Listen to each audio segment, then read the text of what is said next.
Hello friends, నేను శరణ్యాని. ఇవాళ మూగ మనసులు 16వ భాగం చదువుకుందాము. తనను ముందు రూమ్లోకి లాక్కెళ్ళారు ఎవరో ఇద్దరు. ఆ ఇద్దరికి కళ్ళకు గంతలు కట్టి ఉండగానే ఒకరి మెడలో ఒకరికి దండలు వేయించారు. అంటే వీరి ఉద్దేశం పెళ్లి చేస్తున్నామని అనుకుంది మాన్విత. అలా చెయ్యొద్దు అన్నందుకు మాన్వితను చాలా హింసించారు. తర్వాత మౌనంగా ఉండిపోయింది మాన్విత. ఆ పెళ్లి మంత్రాలు అలాగే మోగుతుండగా ఇద్దరికి గంతలు కట్టి పెళ్లి జరిపించారు, ఒకరికొకరు తెలియకుండా. ఏంటి, ఏం చేస్తున్నారు, ఏం కావాలి మీకంటూ ఎన్నో ప్రశ్నలు అడిగారు. ఒకరి తర్వాత ఒకరైనా ఏమీ చెప్పలేదు. తతంగమంతా చేయించిన పెద్ద మనిషి బయటకు వెళ్ళిపోయాడు.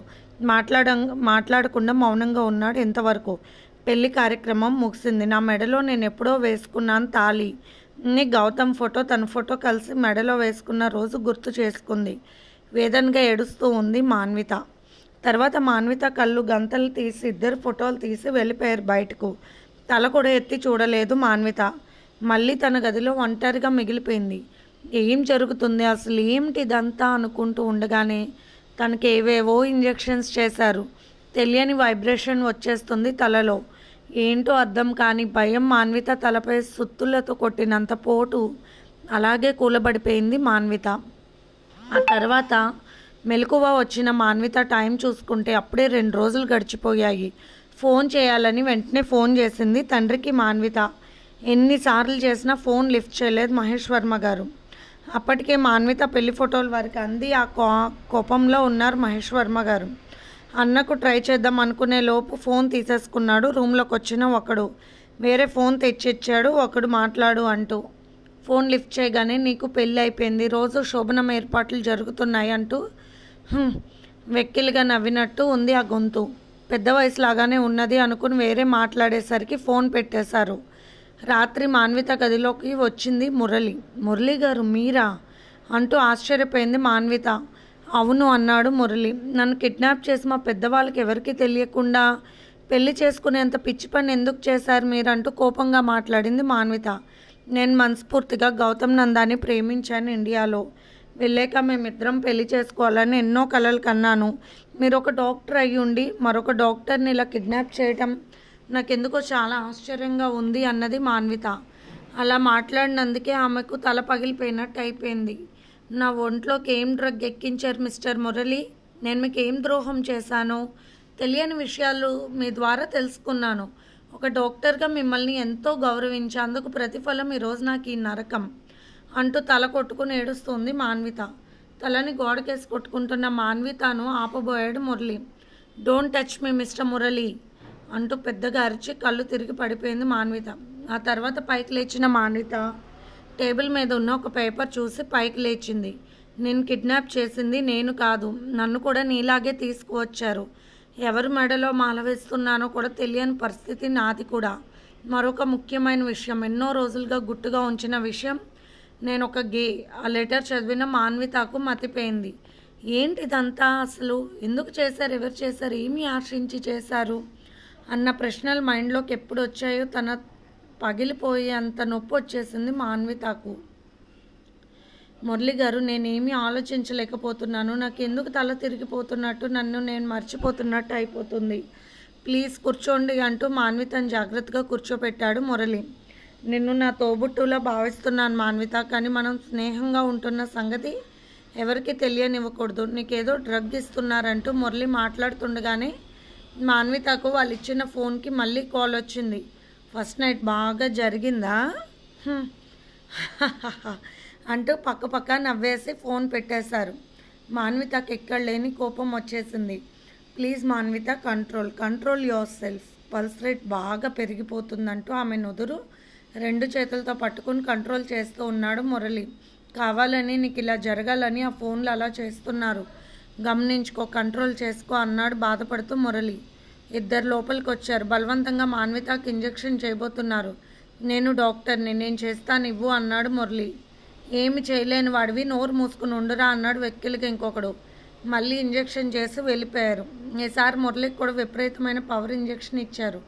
నోటంట నురగలు వచ్చి కింద పడి గిలగిలా కొట్టుకున్నాడు మురళి. మాన్వితకు ఆ దృశ్యం చూసి గుండె బరువెక్కి వెంటనే తల పట్టేసి కళ్ళు తిరిగి పడిపోయింది. వారి రూమ్ మళ్ళీ లాక్ చేసి వెళ్ళిపోయారు. అంతవరకు విని తట్టుకోలేక చేతితో బలంగా గోడకు కొట్టాడు గౌతమ్ నంద. కాసేపు ఆఫ్ చేశాడు. ఎన్ని బాధలు పడ్డావు మాన్వి. ఈ బాధలన్నిటికీ కారణమైన వాడెవరో ఖచ్చితంగా రేపు తేలుస్తా. వాడిని వదిలిపెట్టనంటూ తరలి తరలి వస్తున్న దుఃఖాన్ని ఆపుకోలేకపోయాడు గౌతమ్ నంద. పసిపాపలా నిద్రపోతుంది మాన్విత. ఆమె తల తన చేతితో సవరతీశాడు గౌతమ్ నంద. అనవసరంగా ఏ కారణం లేకుండా ఒకరిని ఎందుకు హింసిస్తారు అని ఆలోచిస్తూ మళ్ళీ ల్యాప్టాప్ ఓపెన్ చేశాడు గౌతమ్ నంద. మంచినీళ్ళు తాగాడు. సిస్టమ్ స్లోగా ఉంది. ఆఫ్ చేసి అక్కడున్న రాకింగ్ చైర్లో కూర్చున్నాడు. మురళి చాలా మంచివాడు. మురళికి సంబంధించిన వారు ఎవరైనా ఉన్నారా ఇందులో? మురళిని చూస్తే శత్రువులు ఉండేటట్టుగా అనిపించలేదు. ఎవరై ఉంటారు? ల్యాప్టాప్ కనెక్ట్ అయితే కానీ విషయాలు తెలియవు. రేపు మళ్ళీ లైట్గా ట్రీట్మెంట్ ఇవ్వాలి మాన్వికి. అలా ఇవ్వాలి అంటేనే తన ప్రాణం కొట్టుకుపోతుంది, కానీ తప్పదు. ఒక మంచి కోసం తన మనసును బతికించుకోవడం కోసం. ఇంతలో మధు దగ్గర నుండి ఫోన్ వచ్చింది. మీరు చెప్పినట్టే వారిని దూరంగా మీరు చెప్పిన హాస్పిటల్లో అడ్మిట్ చేశాను. వారికి బయటకు వచ్చే పని కూడా ఉండదు కొన్నాళ్ళు. అవును మధు, వారిని కొన్నాళ్ళు సీక్రెట్గా ఉంచు. మన పనులు పూర్తయ్యే వరకు విషయం అసలు వాళ్ళకు లీవ్ కావకూడదు. ఫోన్లు అన్నీ తీసేసావా అన్నాడు గౌతమ్ నంద. వారి దగ్గర అసలు ఏమీ లేవు. డబ్బులు కూడా లేకుండా చేశాను. చాలా మారుమూల ప్రాంతాలు అవడం మూలన బయట వాళ్ళకి తెలిసే అవకాశం ఉండదు సార్. అక్కడుండే నర్సులు నాకు తెలిసిన వాళ్ళు ఉన్నారు. ఆ రూమ్ లాక్ చేసే ఉంటుందని చెప్పి మరికొన్ని విషయాలు చెప్పి ఫోన్ పెట్టేశాడు మధు. ఒక డాక్టర్ అయ్యుండి ఇలాంటి పనులు చేయాల్సి వస్తుంది. మాన్విత కోసం ఏమైనా చేస్తాను అనుకున్నాడు మళ్ళీ. ఇంతలో ల్యాప్టాప్ కనెక్ట్ అయ్యింది. గౌతమ్ నంద ల్యాప్టాప్ ఓపెన్ చేశాడు. ఈసారి వేరే మగ మనిషి మాటలు వినిపించసాగాయి. బహుశా మురళి అనుకుంటుండగానే మురళి అని తెలిసింది. సార్, మీరెవరో తెలియదు నాకు. మాన్విత మైండ్ డిజార్డర్లోకి వెళ్ళిపోయింది. ఎవరిని గుర్తుపట్టక అచేతనంగా ఉంటుంది అంతే. చూస్తుంది, చెప్పిన పని చేస్తుంది, నవ్వుతుంది, తింటుంది. అంతేకాని తను ఎవరో తనేమిటో అన్న విషయాలను మర్చిపోయింది. నాకు చాలా బాధగా ఉంది సార్. నాకేదో డ్రగ్ ఇస్తున్నాను. నా పరిస్థితి ఆ తర్వాత ఎలా ఉంటుందో తెలియడం లేదు. అందుకే మీకు నా కథను చెప్తున్నాను. నేను దినేష్ భూపతి గారి అబ్బాయిని అంటూ కాసేపు బాధపడి మళ్ళీ మొదలు పెడతాం చెప్పాడు. నాకు 10 ఏళ్ళు వచ్చే వరకు ప్రేమగానే చూసేవారు మా నాన్నగారు. ఆ తర్వాత నా శరీరంలో మార్పులు రావడం గమనించారు. డాక్టర్గా తాను నన్ను ఒక పేషెంట్గా కూడా ఆదరించలేకపోయారు. నన్ను కొడుకు అని చెప్పుకోవడానికి సిగ్గుపడిపోయారు. అమెరికాలో మాలాంటి వాళ్ళందరికీ సంబంధించిన స్కూల్లో పడేశారు. అక్కడ నాకు డాక్టర్ చదవాలనే కోరిక కలిగింది. పిల్లలకు హార్మోన్స్ డిఫెక్ట్ వల్ల నాలాగా జరిగే శరీరంలోని మార్పుల గురించి రీసెర్చ్ చేశాను. అదృష్టం బాగుండి ఒక మెడిసిన్ కూడా కనిపెట్టగలిగాను. అది నేను బాడీలోకి ఇంజెక్ట్ చేసుకోవడం మొదలుపెట్టాను. అంటే నేను కనిపెట్టిన మెడిసిన్ నా మీదే ప్రయోగించుకోవడం ప్రారంభించాను. ఆ తర్వాత నా శరీరంలో ఎన్నో మార్పులు వచ్చాయి. నాలో ఉన్న లోపం బయటికి కనపడకుండా కొద్దిగా మీసాలు, గెడ్డాలు పెరగడం మొదలుపెట్టాయి. ఇదివరకు ఆడవాళ్ళలాగా ఉన్న నా ఛాతీ కొలతలు కూడా మారడం మొదలుపెట్టాయి. నాకు చాలా ఆనందం కలిగింది సార్. మీరు చాలా గొప్ప డాక్టర్ అని, మీరు చాలా మంచివారని మాన్వితతో స్నేహం చేశాకనే తెలిసింది నాకు. అనుకోని సంఘటనల వల్ల జరిగినవన్నీ మీకు తెలిసే ఉంటాయి. కానీ ఇప్పుడు నాకు ఇచ్చిన డ్రగ్ వల్ల నాలో ఇదివరకటి రూపం మళ్ళీ వచ్చేసింది. ఇక 2 డ్రగ్స్ వల్ల నేను ఎక్కువ కాలం బ్రతకలేనని నాకు తెలుస్తుంది. దయచేసి మీరు మాన్వితను కాపాడండి. మరొక విషయం, మా నాన్న మోసం చేయడం వల్ల పుట్టిన అమ్మాయి నాకన్నా పెద్దది జాస్మిన్, దినేష్ భూపతి గారి అమ్మాయి. ఆ విషయం తెలుసుకున్న మా అక్క నాన్నగారిపై తిరగపడాలనుకుంది. మా అమ్మను పెళ్లి చేసుకోకముందే రేవతి అమ్మను ప్రేమించి మోసం చేశారు. ఆమెకు జాస్మిన్ పుట్టిన తర్వాత మా అమ్మ శాంభవిని పెళ్లి చేసుకున్నారు. ఆ విషయం తెలియని రేవతి అమ్మ నాన్నగారితో ప్రేమగానే ఉండేదట. అమ్మకు నేను పుట్టిన తర్వాత సంవత్సరానికి రేవతి అమ్మకు చెల్లెలు శైలు పుట్టిందంట. తర్వాత తనను మోసం చేశారని తెలుసుకున్న రేవతి అమ్మ దూరంగా వెళ్ళిపోయారంట. ఎవరూ లేని మూర్తిగారు ఆమెను ఆదర్శ వివాహం చేసుకున్నారు. పిల్లలను తన పిల్లల్లాగా ప్రేమగా పెంచారంట. జాస్మిన్ అక్కను బాగా చదివించి ఇతర దేశాలు పంపారు. చనిపోయేటప్పుడు రేవతి అమ్మ చెప్పిన మాటల వల్ల అక్క కేవలం నాన్నగారి మీద పగతో ఒక్క గొప్ప పోలీస్ ఆఫీసర్ కావాలని కలలు కనేదట. ఆ విషయాలు నాకు అమెరికాలో తను కలిసినప్పుడు తెలిసాయి. నాన్నగారి దుర్మార్గాలన్నీ తెలిసిన మూర్తి గారు నాన్నగారి ఫ్రెండ్. ఆయన కొన్ని శారీరక లోపాలతో ఫిజికల్గా బలహీనమైన మనిషి.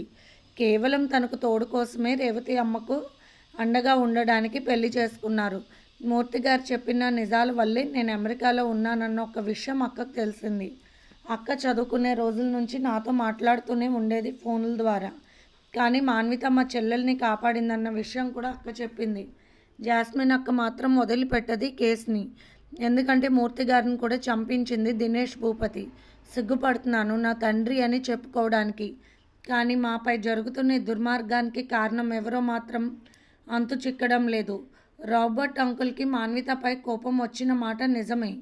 కానీ ఆయన ఇంత పక్కాగా ప్లాన్ చేసి ఇలా చేసేంత సమర్థులు కాదు అని నా అభిప్రాయం అంటూ తన మాటలు ముగించాడు మురళి.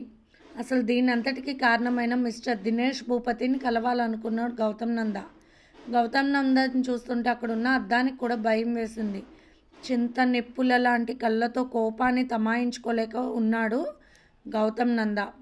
హాస్పిటల్లో ఏదో కేసు వచ్చిందని మెసేజ్ వచ్చింది గౌతమ్ నందాకు. వెంటనే సిస్టర్ని మాన్విత దగ్గర ఉంచి మహేష్ వర్మ గారికి ఇబ్బంది లేకుండా తనే వెళ్ళాడు. వారం రోజుల క్రితం పిచ్చిదానిలా తిరుగుతున్న 14 ఏళ్ళు కూడా లేని గర్భిణీ అమ్మాయిని హాస్పిటల్కు తీసుకువచ్చారు హాస్పిటల్ సిబ్బంది. ఆ అమ్మాయికి పెయిన్స్ వస్తున్నాయి. ఓ పక్కన మెంటల్గా చాలా డిస్టర్బ్ అయిపోయింది. ఆ అమ్మాయికి ట్రీట్మెంట్ మొదలుపెట్టారు జాను గౌతమ్ నంద. చాలా కష్టపడాల్సి వచ్చింది గౌతమ్ నందాకు ఆమెకు ట్రీట్మెంట్ ఇవ్వడానికి. బాధతో ఆ చిన్నపిల్ల అరిచే అరుపులకు చాలా బాధ కలిగింది గౌతమ్ నందాకు.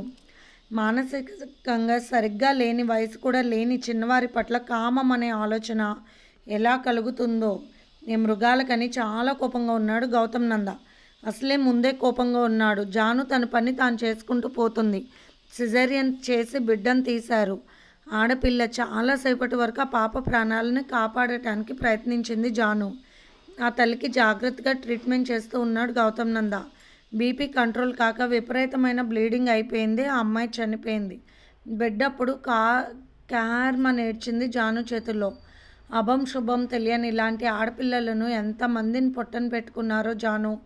మానసికంగా దౌర్భాగ్యంగా ఉన్న వారిపై ఇలాంటి దారుణమైన చాలా అమానుషత్వాలు జరుగుతూ ఉన్నాయి. జంతువు కూడా ఎదుటి జంతువుకి ఇష్టం ఉందో లేదో తెలుసుకుని మాత్రమే తన కోరికను తెలియజేస్తుంది. అన్నీ తెలిసి జ్ఞానం ఉన్న మనిషి పశువుల్లా తయారవుతున్నాడు. ఆ పశువు అనడానికి కూడా సిగ్గు వేస్తుంది నాకు.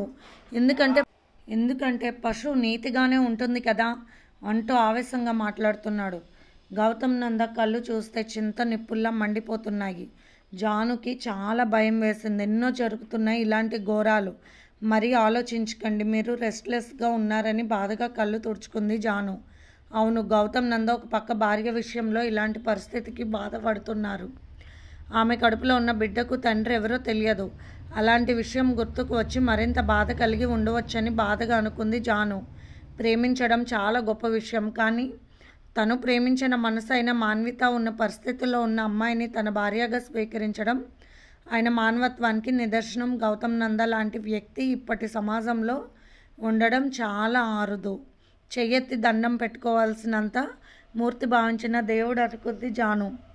మీ జీవితం బాగుండాలి, మాన్విత గారు బాగుపడాలని మనస్ఫూర్తిగా అనుకుంది జాను. పుట్టిన పాప పూర్తిగా ఆరోగ్యంగా ఉంది అని చెప్పింది జాను. అప్పటికే బిడ్డలు కావాలి అనుకున్నవారు అక్కడికి వచ్చి ఉన్నారు. ఆ బిడ్డ ఎవరికి పుట్టిందో వివరంగా చెప్పి మరీ ఇచ్చింది జాను. అందుకు ఇష్టపడ్డ జంట ఆ బిడ్డను తీసుకుని వెళ్ళారు ఆనందంగా. ఆ జంటను చూసి చేతులెత్తి నమస్కరించారు గౌతమ్ నంద. ఇలాంటి తల్లిదండ్రులు ఉండడం కూడా ఈ పుట్టిన అభాగ్యులకు ఒక వరం అని చెప్పాలి జాను అన్నాడు కన్నీళ్ళు పెట్టుకుంటూ గౌతమ్ నంద. ఆ పాపను తీసుకుని ఆ జంట కారెక్కి వెళ్ళిపోయారు. మహేష్ వర్మ గారు అలాంటి ఏర్పాటు ఒకటి చేశారు ఆ హాస్పిటల్లో. అభం శుభం తెలియని వారు, పైగా మతిస్థిమితం లేని వారు కన్న బిడ్డలకు ఆరోగ్యాన్ని పరీక్షించి మరీ బిడ్డల కోసం వచ్చిన వారికి ఇస్తూ ఉంటారు. అలాంటి కేసులు అడ్మిట్ అయినప్పుడు ముందే పేపర్లో ఆ వార్తను వేయిస్తారు. పిల్లలు లేని వారు ఆ వార్త చదువుకుని ఇష్టపడ్డ వాళ్ళు వచ్చి తీసుకువెళ్తూ ఉంటారు. వారిని పెంచుతున్నారా లేక ఏదైనా చేస్తున్నారన్న విషయం పట్ల కూడా వారు అన్ని రకాలుగా సంతకాలు చేసి బిడ్డను తీసుకోవాల్సి ఉంటుంది. సంవత్సరానికి ఒకసారి బిడ్డను తీసుకొచ్చి వారిని పరీక్ష చేయించుకుని తీసుకువెళ్ళాలి. అలా 7 ఏళ్ళ వరకు చేయాల్సి ఉంటుంది. ఆ తర్వాత ఆ బిడ్డకు మాట్లాడే విధానం ఉంటుంది కాబట్టి ఆ బిడ్డ ద్వారానే నిజాలు తెలుసుకోవచ్చన్న ఆలోచన మహేష్ వర్మ గారిది. అందుకే అలాంటి పద్ధతి పెట్టారు. ఆ పద్ధతి చాలా నచ్చింది గౌతమ్కు. ఎన్నో రకాలుగా మంచి పనులు చేశారు మహేష్ వర్మ గారు. ఆయనకి ఇలాంటి పరిస్థితి కలగడం చాలా బాధాకరం. రేపు ఉదయాన్నే తను బయలుదేరవలసి ఉంది అని నిర్ణయించుకున్నాడు. తనకు అనుకూలమైన విషయాలన్నిటినీ ఈరోజు సరిచేసుకోవాలనుకున్నాడు గౌతమ్ నంద. మధుకి ఫోన్ చేసి విషయం చెప్పాడు. తాను తప్పక సపోర్ట్ ఉంటానని చెప్పాడు. దినేష్ భూపతి యొక్క ఆరోగ్య పరిస్థితి, మెంటాలిటీ, అతని గురించి వివరాలు మొత్తం తనకి కావాలి. సాయంత్రం లోపులు సేకరించాలని చెప్పాడు గౌతమ్ నంద. తెలుస్తుంది, ఢిల్లీలో తనకు బాగా తెలిసిన డాక్టర్ ఉన్నారు. వ్యక్తిగతంగా డాక్టర్లకు ఒకరి గురించి ఒకరికి బాగా తెలుస్తుంది. అది వాళ్లకు దూరంగా ఉండే ప్లేస్లోనే ఉన్నారు. అందువల్ల దినేష్ భూపతి గారి ఇంట్లో పని మనుషుల వల్ల, ఆయన దగ్గర ఉండే వర్కర్స్ వల్ల కూడా నిజాలు తెలుస్తాయి. ఆ విధంగా అవన్నీ కనిపెట్టి మీకు చెప్తాను సార్ అని చెప్పాడు మధు. వెరీ గుడ్, చాలా స్పీడ్గా తేలిపోవాలి. రేపు తెల్లవారుజాము కల్లా మనం బయలుదేరాలని చెప్పాడు గౌతమ్ నంద. జానుకి ఇంటికి రమ్మని చెప్పాడు గౌతమ్. జాను టిఫిన్ చేసి మాన్విని టెస్ట్ చేయడానికి వచ్చింది. హెల్త్ పరంగా అంతా బాగుంది అక్క మీకని చెప్పింది నవ్వుతూ జాను. మాన్వి కూడా చక్కగా నవ్వేసింది. మహేష్ వర్మ గారు కూడా అక్కడే ఉన్నారు. టిఫిన్ అన్నీ పూర్తయ్యాక మాన్విత ట్రీట్మెంట్ చేసే విధానం గురించి మాట్లాడుకున్నారు మహేష్ గారు, గౌతమ్ నంద. 6th మంత్ కూడా వచ్చింది. ఈ ఒక్కసారికి కాస్త లైట్ ట్రీట్మెంట్ ఇద్దాం. ఇక కాన్పు అయ్యాక ఇవ్వాలి. ఒక్కోసారి కాన్పులో అన్నీ క్లియర్ అయిపోతే కొందరికి. మాన్వితకు ఎలా ఉంటుందో చూడాలి అన్నారు మహేష్ వర్మ గారు. ఇది ఫ్రెండ్స్ ఇవాల్టి ఎపిసోడ్. రేపు ఇంకొక ఎపిసోడ్తో మీ ముందుకు వస్తాను ఫ్రెండ్స్. అలాగే మీకు కనుక స్టోరీస్ నచ్చితే లైక్ చేసి, షేర్ చేసి, సబ్స్క్రైబ్ చేసుకోండి. అలాగే మన ఛానల్లో ప్రసారం అవుతున్న positive thoughts written by Shri Komanapalli Ganapathirao గారి కూడా చదివి మీ అమూల్యమైన సమీక్షలు తెలియచేయండి. నచ్చితే కనుక లైక్ చేయండి. అలాగే పొడుపు కథలు కూడా ప్రసారం అవుతున్నాయి ఫ్రెండ్స్. మీకు తెలిస్తే కనుక రిప్లై చేయండి.